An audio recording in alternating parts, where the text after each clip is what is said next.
Good morning students, स्वागत है आप सभी का आज के इस वीडियो में, जिसमें हम डिस्कस करने वाले हैं क्लास 10th का अपडेटेड सिलेबस। क्लास 10th का मैथ्स का अपडेटेड सिलेबस की कौन से चैप्टर्स आएंगे आपके फर्स्ट टर्म में और कौन से चैप्टर्स आ रहे हैं आपके सेकंड टर्म में। तो जैसा मैं आपको बता दूं बच्चों, आपका जो सिलेबस है इस साल वो 2 टर्म्स में डिवाइडेड है, टर्म 1 और टर्म 2।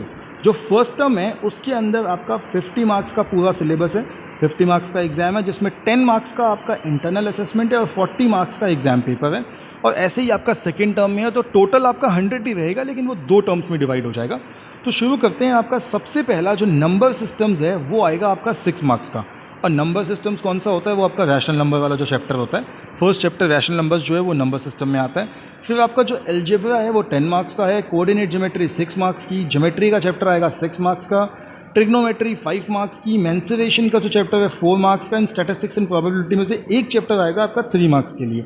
थोड़ा डिटेल देख लेते हैं कि कौन कौन से चैप्टर्स आपके फर्स्ट टर्म में आ रहे हैं। तो इससे पहले कि हम डिटेल्स देखें, मैं आपको बता दूं कि टोटल असेसमेंट, जो इंटरनल असेसमेंट की बात हम कर रहे थे, वो कैसे होगा।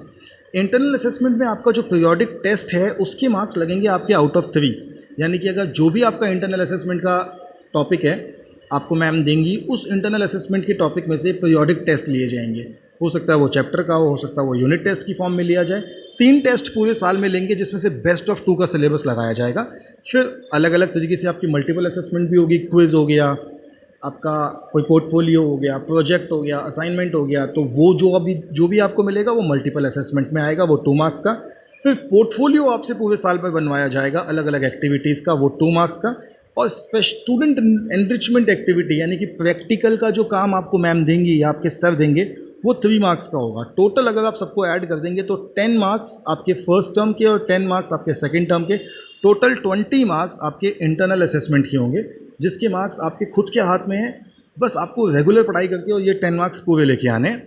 हम बढ़ते हैं आगे, अब देखते हैं कि चैप्टर्स कौन कौन से आने वाले हैं। तो सबसे पहले रियल नंबर्स में जो चैप्टर रियल नंबर्स है उसमें आएगा fundamental theorem of arithmetic, statements after reviewing work done earlier and illustrating and motivating through examples, decimal representation of rational numbers in terms of terminating and non terminating recurring decimals. ये जो आपका chapter है ये है आपका chapter 1, यानी कि real numbers वाला जो चैप्टर है वो आपका आएगा।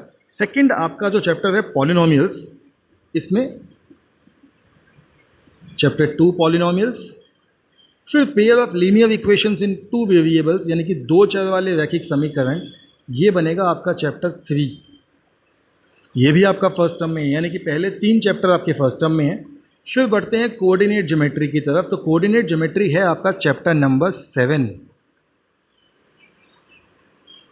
ये कोऑर्डिनेट ज्योमेट्री चैप्टर नंबर 7 जो है ये भी आएगा आपका फर्स्ट टर्म में। और उसके बाद आती है ज्योमेट्री। तो ज्योमेट्री के अंदर सबसे पहले आपका आएगा ट्राइंगल्स।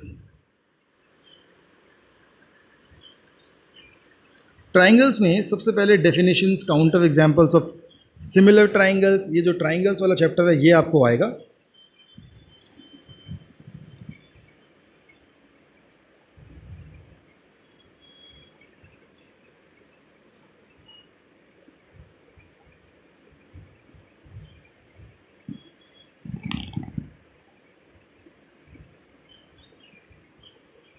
फिर आगे बढ़ते हैं।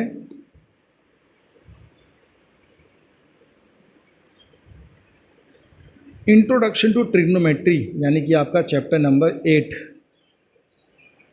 ये भी आपका फर्स्ट टर्म में है। 9th नहीं है, 9th is application of trigonometry, तो ध्यान दीजिएगा 9th चैप्टर सेकेंड टर्म में है, 8th चैप्टर फर्स्ट टर्म में है। फिर है areas related to circles. Areas related to circles जो है ये है आपका चैप्टर नंबर 12, ये भी आपका फर्स्ट टर्म में है।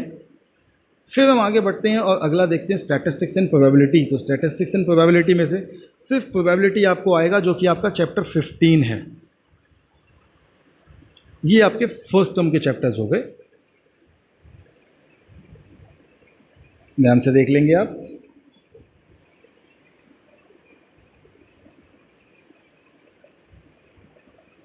अगर ये ज्योमेट्री आप देखेंगे तो ज्योमेट्री की थ्योरम्स हैं दोनों की दोनों,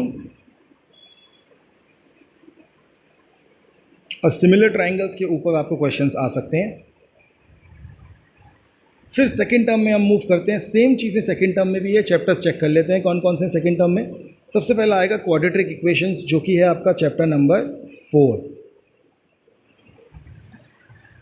then arithmetic progression, short form में इसको हम कहते हैं एपी, ये है आपका चैप्टर नंबर 5। तो चैप्टर 4 और चैप्टर 5 दोनों आपके फर्स्ट टर्म में है। अगर ज्योमेट्री में देखें तो ज्योमेट्री में आपके पास आएगा सर्कल्स। सर्कल्स आपका जो चैप्टर है वो है चैप्टर नंबर 10। सर्कल्स के बाद कंस्ट्रक्शंस आपका चैप्टर नंबर 11 बनता है। दोनों ही चैप्टर ज्योमेट्री के हैं, दोनों ही एग्जाम में सेकेंड टर्म में आने वाले हैं। तो सेकेंड टर्म में ज्योमेट्री ज़्यादा है, फर्स्ट टर्म में ज्योमेट्री थोड़ी सी कम है। फिर ट्रिग्नोमेट्री, जो कि आपका चैप्टर नंबर 8 था, उसका एक पार्ट है, second part applications of trigonometry, जो कि आपका चैप्टर नंबर 9 है, और ये आएगा आपका सेकंड टर्म में। तो बिल्कुल इक्वल डिवीजन है, ट्रिग्नोमेट्री फर्स्ट टर्म में कर लेंगे, लेकिन application of trigonometry second term में करेंगे। आगे बढ़ते हैं। चैप्टर 13 आपका बनता है सरफेस एरिया एंड वॉल्यूम। ये आपका आएगा सेकेंड टर्म में। तो सेकेंड टर्म के चैप्टर्स में से एक चैप्टर्स बाकी बच गया, वो है स्टैटिस्टिक्स, और स्टैटिस्टिक्स बनता है आपका चैप्टर नंबर 14।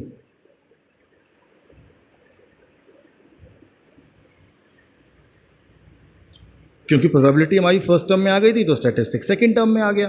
तो टोटल चैप्टर कितने हो गए? चैप्टर 14, चैप्टर 13, 9, 11, 10, 5 और 4, यानी कि 7 चैप्टर्स आपके आएंगे सेकेंड टर्म में, और लगभग 7 चैप्टर्स ही आने हैं आपके फर्स्ट टर्म में। और सिलेबस सेकेंड टर्म का भी बिल्कुल वैसे ही रहेगा। 3 मार्क्स पीरियोडिक टेस्ट के, 2 मार्क्स इंटरनल असेसमेंट के, मल्टीपल असेसमेंट के, 2 मार्क्स पोर्टफोलियो की, और 3 मार्क्स स्टूडेंट एनरिचमेंट एक्टिविटी, जो कि आपका प्रैक्टिकल होगा। तो इस तरीके से बनेगा आपका पूरा का पूरा पेपर। चलिए, मुझे लगता है कि आपको आपका मैथ्स का सिलेबस तो समझ में आ गया होगा। साइंस के सिलेबस के लिए भी एक वीडियो है, जिसका लिंक मैं नीचे डिस्क्रिप्शन में दे रहा हूँ। तो अगर आपको साइंस का सिलेबस समझना है कि किस तरीके से आएगा, किस तरीके से इंटरनल असेसमेंट होगा, किस तरीके से एक्टिविटीज़ होंगी, और कौन कौन से प्रैक्टिकल साइंस में आएंगे, तो उसके लिए आप वो वाला वीडियो चेक कर सकते हैं। हम आपसे मिलेंगे फिर किसी चैप्टर के वीडियो में। तब तक के लिए बच्चों, stay healthy and stay safe.